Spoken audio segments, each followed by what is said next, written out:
An impression rod is a tool used during an implant impression. In an implant impression, one distinguishes between two techniques, the pickup and reposition technique. For each technique, there are different impression rods. On the left is a two-part rod used in the pickup technique. On the right is the one-part rod used in the reposition technique. The pickup technique is the more exact of the two, but requires more time on the dentist's part. This short video is intended to show you the differences between the two techniques. Here you see a female patient after implantation. During an accident, the patient's front teeth and parts of her jawbone were knocked out.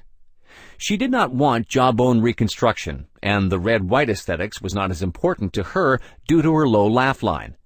Nevertheless, the gums were supported through connective tissue implants in order to compensate somewhat for the loss of the jawbone. You now see the situation after implantation and before the impression was taken. The provisional solution is being removed, and one can see the gum formers, also called gingiva formers. These support caps enhance the healing process of the gums after implantation. The gingiva formers have to be untied before the impression is taken. Now you will first see the pickup technique. The impression rods are placed on the implant and then get tightened with an instrument known as a chimney screw. The position of the impression rod has to be checked. An imprecise fit will undoubtedly result in the dental technician creating an incorrect crown. The impression spoon is being adjusted. A little opening for the chimney screw is milled into the spoon. In this case, two holes are drilled to enable the opening of the chimney screws and subsequent removal of the impression rod from the implant after the conclusion of the hardening process. This is the only way to remove the impression and the impression rod simultaneously from the implant.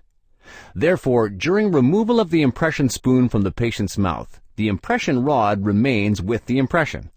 This is the most important difference in comparison to the reposition technique.